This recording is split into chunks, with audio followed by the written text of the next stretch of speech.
Well, what was supposed to be a 3-day mandatory minicamp, the last chance for the entire Seahawks roster to get together and practice before taking a break, at least the veterans will, before training camp starts in late July, is now just 2 days.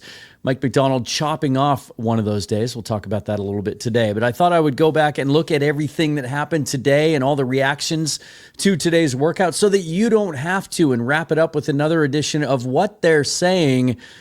And there was a central theme coming out of the VMAC today in Renton. I'll tell you what that is next, coming up on Seahawks Forever. Welcome to the Seahawks Forever podcast. In-depth analysis on everything Seahawks. And now, here's your host, Dan Viens. What's up, guys? Glad to be with you. Thanks for joining me again. Some really cool content yesterday. A couple of great conversations with Jeff Simmons of Real Hawk Talk and also Brandon Kane of the Hawks Nest. Check those out if you haven't already. I know the Brandon conversation went on for 2.5 hours. It was one of our lengthy crossover live shows, but it's worth checking out. Brandon is just so insightful, and I always love chopping it up with him about football. So take your time, break it up. Spread it out over a couple of days. Enjoy it. Also, if you want to watch everything that I produce ad-free, you can do that over on Patreon. Sign up for one of the membership tiers over there, both audio and video. And depending on which tier you sign up for, some exclusive videos and content created just for you. Good example of that, Bryce Coots of the Hawk Zone Rundown, who also is a quarterback coach, offensive coordinator, helped me break down all 26 red zone touchdown passes Sam Darnold threw last year for the Minnesota Vikings. You'll want to check that out as well. All the other ways you can support the channel directly and me as an independent content creator are linked down below in the description. But the best way and the easiest way, and it's free, is just hit that subscribe button. Help the channel grow. We are closing in on 10,000 subscriptions, you guys. That is a big milestone for me, and would like to get there before training camp. So help me do that. Hit that thumbs up if you like the video, and if you want notifications anytime I post something new, which is almost every day, hit that bell button also. So, as I said at the top, one of just 2 practices now for the full squad, mandatory minicamp. And while there was a lot of news today from around the league about players not practicing, veterans holding out for new contracts or their first contract, as is the case with Shamar Stewart in Cincinnati because he isn't comfortable with the injury protections that are included in the deal. That's crazy. The Bengals have long since been known as a team that is very difficult to deal with in contract negotiations. They should probably fix that, especially when you have a team that has a quarterback like Joe Burrow and has a chance to maybe win some Super Bowls if you do things right. Anyway, TJ Watt not practicing. Some other instances of that around the league as well. But everybody present and accounted for today at practice, according to Brady Henderson, who covers the team for ESPN. And that would, I presume, that would include even Uchenna Nwosu, because earlier in the day he had said he didn't see him out there. Of course, Nwosu coming off a little bit of a knee cleanup. He's not going to be ready to go until training camp starts. We hope by then. John Schneider made it sound like a minor thing, but then he did say later on near the end of practice that everyone was accounted for, even Jonathan Hankins, who hadn't been there for a lot of the voluntary OTA stuff. We heard from Mike Macdonald, Cooper Kupp, Julian Love after practice, and Macdonald was asked about why did you shorten it to 2 days, and I think we should all be encouraged by this answer. He said the approach has been perfect, the execution's been great, the effort's been great. He just felt like they've gotten accomplished everything they've wanted to accomplish in OTAs up till this point, and wanted to reward the veterans, especially with a little bit of an extra break, moving the mini camp up a week. It was originally scheduled for next weekend, and then taking that last day off. The rookies have to stick around for a little bit. They have to go through some of their stuff, which usually includes an annual dinner with their parents at El Gaucho. I've worked that many times, so I'm sure they'll be showing up over there. We always take good care of those guys over there. But I thought what I would do is just kind of comb through everything and glean some of the highlights of the day and pass it along to you. And so I've done that. There was big news today before practice even started. The Seahawks extended one of their stars. Now, we've all been watching for potentially Charles Cross to get an extension this year. Maybe Kobe Bryant, maybe Boye Mafe. No, it was the punter, Michael Dickson. 4 years, $16.7 million max value, $10.2 million guaranteed. So it saves him a little bit of money this year the way it's structured, but not enough to make a huge impact. The bottom line is Michael Dickson is now locked up through 2029 and once again becomes the highest paid punter in NFL history. He lost that distinction for one day. Logan Cook of the Jacksonville Jaguars, who honestly, I am not ashamed to admit this, had no idea who he was. If you had bet me $1 million on that trivia question of who the highest paid punter is in the NFL, there's no way I would have gotten it.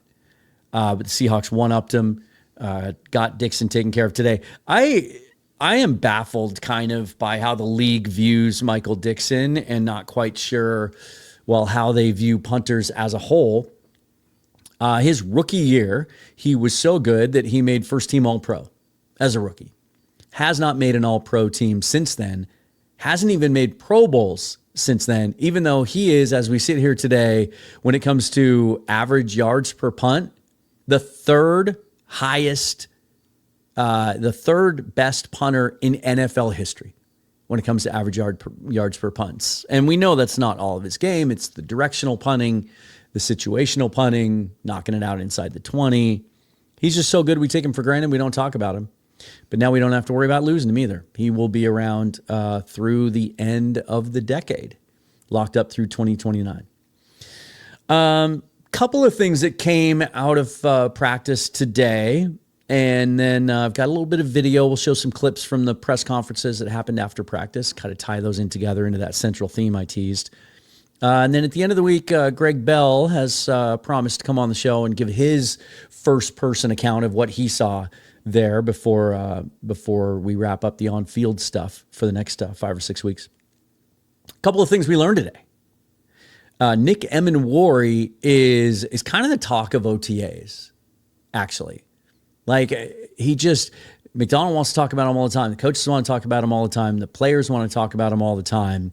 He really has been a bigger story than the first-round pick, Ray Zabel. Zabel's just kind of fit in, right?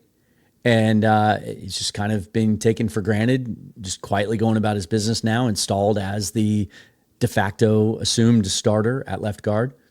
But Emenwari, just people can't stop talking about him. But what we learned today that I thought was funny, a great comment from McDonald about how hungry he is to learn. And he even made the comment that he comes into McDonald's office more than any other player. And that McDonald had to actually say something to him the other day. He said, you can knock. The door's closed, right? Thought that was interesting. Not necessarily the open door policy that some coaches have. But, hey, you got to do your work, right? So I thought that was great. It's a guy that we've talked about on the show that, some people want to knock some of his shortcomings or the areas of his game that need development. I mean, that's just what young players have to go through, right? Just 21 years old, one of the youngest players in the draft. Really, really like to hear those things. And I will say, let's just get this out of the way right now. I get it. We blow things up way too much this time of year. But I believe that it's not nothing, right? Some of it's hyperbole. We've seen that. I've criticized it, when we're talking about showing a highlight of a quarterback making a throw and talking about how elite he is and what a great year he's going to be and what a problem he's going to be. Like, that's the go-to cliche that a lot of these content accounts have to use. This isn't that. This is, you do what you can to glean important insight from these workouts and practices and what they're saying about them. It's how my brain thinks. It's the things that I want to know. And that's typically how I go about deciding what kind of content I want to present to you. I try as much as possible not to base my decisions on what's the most scintillating, what's the most compelling, that's going to get the most views. Because I'm telling you, the couple of times I've done videos thinking that, like, man, this one's going to blow up, they tank. It's just kind of the way the universe works, right? But my first parameter that I have, the first bar that I have to clear with myself when deciding on content is, am I curious about it? Am I interested in it? because my brain's always working. I'm always thinking about what about this? What about that? How's this guy doing? How does this work? How does that fit in? We haven't heard about this in a while. If I'm thinking it, I have to figure that a bunch of diehard Seahawks fans like you are also thinking it. And so I try to take away from these things that I think check boxes. And that's one of them. You want to hear that the work ethic is there. The other thing I gleaned from this Emin Worry stuff is, and this always, when you've been around football culture before, you've been around teams, you've been around players like I have, the more crap they give a guy, the more they like him and the better they think the player's going to be. It's just a fact. If they're leaving you alone, you're probably not going to make the roster, right? The hazing, and not the bad kind, but just kind of the ribbing and the crap that the veterans are giving this kid. And yet, you're going to hear from Julian Love here in a minute, but he goes on to talk about Emin Worry and how humble he is and how much he's taking all of that. But now he's starting to give it back a little bit, right? And that's when you start to get comfortable and you feel like one of the guys. Certainly as a player, from an X's and O's standpoint, we know that they're going to try everything they can to create a role for him and have him make an impact as a rookie. And I think we all agree that it's important that he does so, that it would add an element to this defense that they lack a little bit, and it would have a little bit of a trickle-down effect on some other things. It would impact Devin Witherspoon's role and others. So just great to hear how many guys just continue to talk about Nick Emin Worry and the presence that he seems to carry with him, in addition to just the physical traits. A lot of talk about Sam Darnold today, too, as there has been all throughout OTAs. Obviously, he's the quarterback. He's new. He's replacing two guys that were really good. And so the focus, of course, is going to be on him.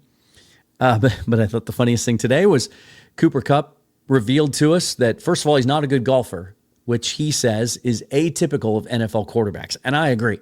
I don't think I've ever known an NFL quarterback, or even the college quarterbacks that I've known, and some of them I've known well, they all can play golf. It's just I don't know what it is. I don't know if it's just I don't know. Help me out with this, guys. Like, I'm a psych and soc minor. Like, I try to get into like how people think and how the mind works and how kind of natural selection works.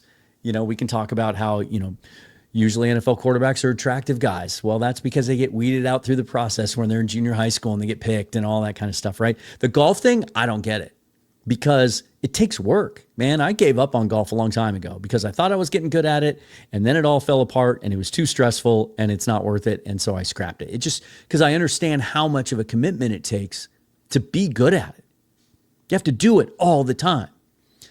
And these are guys that are really busy working hard at one of the hardest things to do in sports in the world, and that's play quarterback at the NFL level. So maybe it's just that they're natural athletes, and that's it. Because you can't tell me that just 2-3 months during the off season, they hunker down and work on their golf game and become good at it, and they don't get to play the rest of the year. That just doesn't make any sense to me. But apparently Sam Darnold is more like me when it comes to playing golf than some of the other guys out there. So I thought that was interesting. Also, he eats like a child.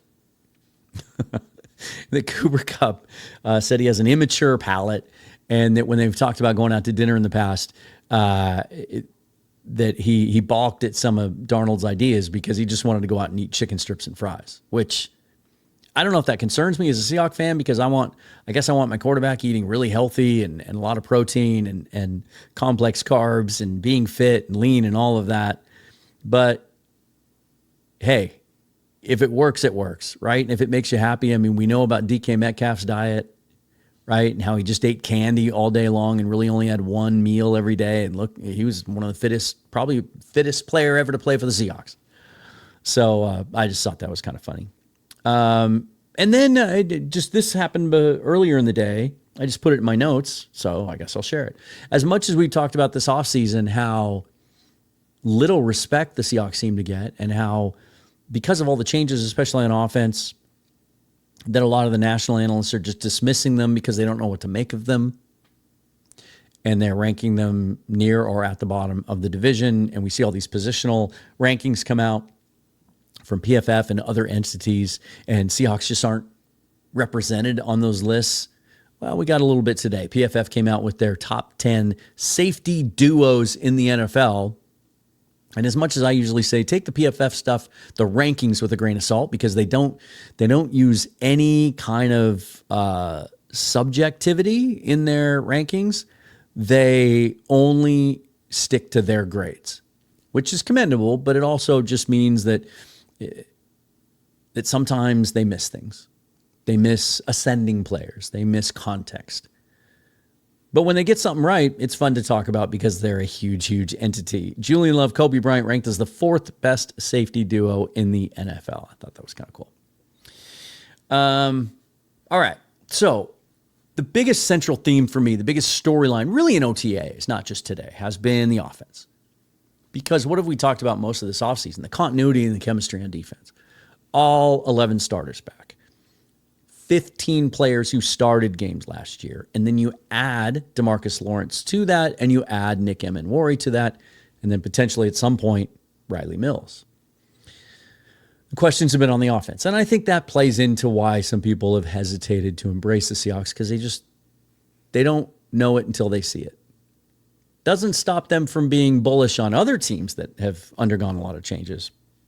But I digress.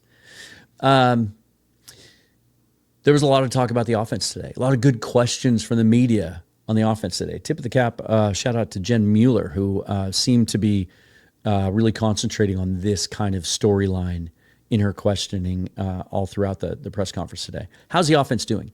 And we got some interesting perspectives. I'm going to play some video here from Mike McDonald talking about it as obviously a defensive coach going against these guys every day in practice and what they're showing them. We get a comment from Cooper Kupp on his experience in the McVay system, how it's similar, how it's different, what he thinks about the offense so far. And then Julian Love talking about approaching it as a defensive player and how different it is than what they've seen in the past. A little comment in here as well on how Sam Darnold's doing. Let me just play this for you, put it up on the screen, and then react to it. Here we go. Yeah, the thing you love about Sam is he's just a dude, man. He's he's like one of the guys. There's a sense of he's one of the guys, so he's right there with him and all the things. But that's him. But there's some shit to him. Like he's like, don't mess with him. He's got that edge to him, that competitiveness, and the guys respect that. Love that. And yeah, he's him. He's not trying to be anybody else, and you got to respect that about him. Let me just pause there for a second. If you didn't watch my conversation with Max Brown last week, definitely check it out. It's interesting on two levels. First of all, Max is a guy that was one of the most decorated high school quarterbacks in NFL history, or in Washington State history. Went on to USC, transferred to Pitt, and now he calls games, college football games, and he's a great content creator. Check out his YouTube page for sure. But he was teammates with Sam Darnold at USC, and we talked about this a little bit last week. Just how laid back his attitude is, and not in a bad way, not in an I don't care way. And I think that's important. He says he works as hard as anyone. And you just heard McDonald talk about that. Like, he's a competitor. He's got some shit to him. Like, I like that. I'm probably going to use that. I'm going to steal it. Earlier in he was answering another question. He said he's got some stuff to him. And then he got a little bit more definitive there. But I like that because it allows you to shake things off. Like Gino, I loved Gino's competitive spirit, but he was wound very tightly. It was a different personality. And I think sometimes it kind of caused him to tighten up a little bit.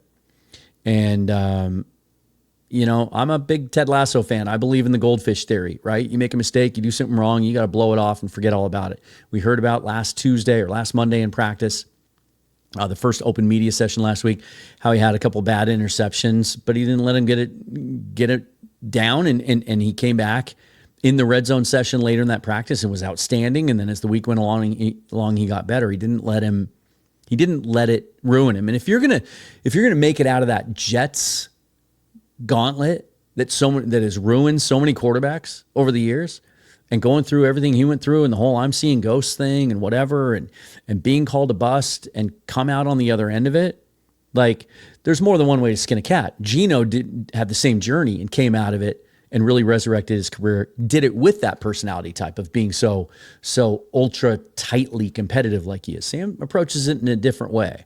I like it, and I do think it ingrains yourself to your teammates really well as first. But also, just from an athletic standpoint, I think it helps you to deal with setbacks and adversity. But we're seeing a lot. You see Clint's doing a great job mixing up the looks. There's a lot of motions and shifts and pictures, and you got to, counts that are changing on the fly, and it's a lot of stress on us on defense. So, and I got to give our defense a lot of credit. I mean, these guys, they're on a mission right now, and we got to respect that about them. Every opportunity we have, whether it's a walkthrough or an ACT practice at the end here, you really there's a competitive spirit about doing it the right way, mastering what we're trying to do as a system, and that's the expectation, as it should be. Music to my ears. If you haven't watched the breakdown with Bryce on the interceptions, again, become a member on the YouTube channel here or over on Patreon to be able to watch that. Bryce, with his expertise and his coaching experience, helping break down the 26 touchdown passes that Sam Darnold threw in the red zone last year to just 4 interceptions. That was an area that Geno struggled in last year. But one of the things that we both liked about watching all those cut-ups is what we saw from Kevin O'Connell's offense. And it was a lot of motion. In fact, I think out of the 26 touchdown passes, I think only one of the 26 plays did not include any motion. A lot of motion, a lot of displacement, and that's just something we didn't always see from Grubb last year. We saw, and you've heard people here on the show talk about it, analysts that have come on and said that you could tell by the way the defense reacts when you watch the All-22. Brandon and I talked about it on the show last night, that they knew what was coming a lot of times. They would shoot gaps knowing that's where a play was coming, or they would know, some of the tells that he had on when they're running the football and when they're not. There wasn't enough play action, and when they would play fake, they would play fake to a side that they never actually ran to at times and things like that. I don't expect to see that from Clint Kubiak, given his lineage and his upbringing. I expect to see more similarities to what we saw from Kevin O'Connell. And to hear McDonald actually say that and bring it up today is encouraging for me. Now let's see what Cooper Kupp has to say. Clint's been in a lot of different places, origins going all the way back to an offense that I'm very familiar with. And there's going to be the nuances here and there of things like that. But a lot of similar stuff, a lot of similar ideas in how you're attacking a defense, and I believe in this offense and what it takes to make it successful and the detail that's involved with it. So there's a lot of things there that are real similar to stuff I've done in the past, and there's some new stuff that I'm excited to learn and excited to step into. So it's good, and there's definitely some stuff that accentuates the things that I've done in the past. Couple things I like there. I like that little smirk at the end when he talked about how it does some things that accentuate what he's done well. He's excited about his role in this offense. That should tell you something. He's got the fresh, clean look, got rid of the long beard, right? Just said it was time for a change. Dude looks fit, makes me want to go to the gym right now. I know that it was ankle and lower body stuff that's been beating him up the last couple of years, but the rest of it looks fine. And then it was the little tidbit there about how there's a lot of stuff he recognizes. There's a lot of familiarity because there is similar DNA, shared DNA between the McVay system, which, in many ways comes from West Coast offense and Shanahan. They were all kind of, again, they came from the DNA, the same DNA. But McVay has adapted his offense quite a bit over the years. And so to hear that, it sounds like Clint Kubiak's also doing that and adding new things in and changing and adapting things. I'd be a little concerned if Cooper was just standing up there saying, yeah, I know this offense well. I've run it before. It's a piece of cake. I want ingenuity. I want evolution in the offense. The good OCs do that. And so that's encouraging to me. And then Julian Love, again, on what it's like to face a new offense. From schematics, from personnel.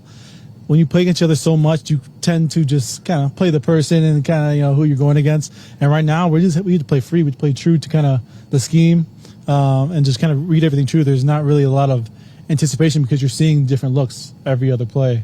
They're doing a great job right now. They're keeping us guessing for sure. They're going to dial down. Sam's doing a great job, and their skill players are making some plays out there, and we love it because we're going to compete no matter what. Again, and we've heard throughout OTAs the offensive guys talking about how difficult the defense is making it on them. They don't hold back. They're practicing their stuff. And we've heard Mike McDonald talk about how with the chemistry, with the continuity, so many guys back that he can open up the playbook. He had to tighten things up last year, especially at midseason. He didn't run as many of the sim pressures as he's known for, and some of the exotic blitzes and things like that. They played a little bit more vanilla last year because they had so many. It was new to all of them, and then they made some personnel changes throughout the year, and those guys had to get up to speed. So that's encouraging that they're basically, they're throwing it all out there. And so while this offense needs to learn on the fly, and Kubiak said a few days ago they haven't installed the whole playbook yet, and it won't all be installed in the next 48 hours. It won't all be installed until close to the season. That, you're just iron sharpens iron, right? Isn't that the old statement? And you're going up against what I expect to be one of the best defenses in the league this year. I really do. You hear them talk about what's happening with this group and about how familiar they are with each other. Julian talked at length about he and Kobe and how they know each other really well now. And it just, there's an enthusiasm there that isn't just lip service. It's genuine. And it's a good mix of young guys and older guys that have been there, done that, played on other defenses. And so they know, right? And so I think that's really, really encouraging. I'm excited to hear what comes out of tomorrow and then get kind of a full look as we get towards the end of the week. As I said, haven't scheduled it yet. I'll reach out tomorrow and see what his schedule looks like for Thursday or Friday. But Greg Bell is going to be joining us shortly after minicamp ends to wrap it up with what he saw. Until then, hey, the best way to support the channel, subscribe to the channel, help us get to 10,000 subs. We're almost there. And if you don't want to miss anything, just by subscribing, you're going to see suggestions for the new episodes when you log into your YouTube. That's just kind of part of the algorithm. But if you want to be notified, hit that bell, and then you won't miss anything. I'll be back tomorrow. Follow me on Twitter at Seahawks Forever. Blue Sky also, if you do that thing over there. Check out the new Patreon page. Definitely do that. The new merch store, playing around with some alternate logos and things like that. There's all sorts of variety on there. I've been having fun, maybe a little too much fun. I need to dial it back when it comes to going on the website and creating new merch for you. But check it out. A couple more orders placed today. Really appreciate the support. It's a good way to help support the channel as well. And I can't wait to be at a game next year and run into one of y'all wearing some merch. That will be pretty damn cool. Until tomorrow, forever and always, go Hawks. Thanks for watching. Thanks for supporting. We'll see you tomorrow.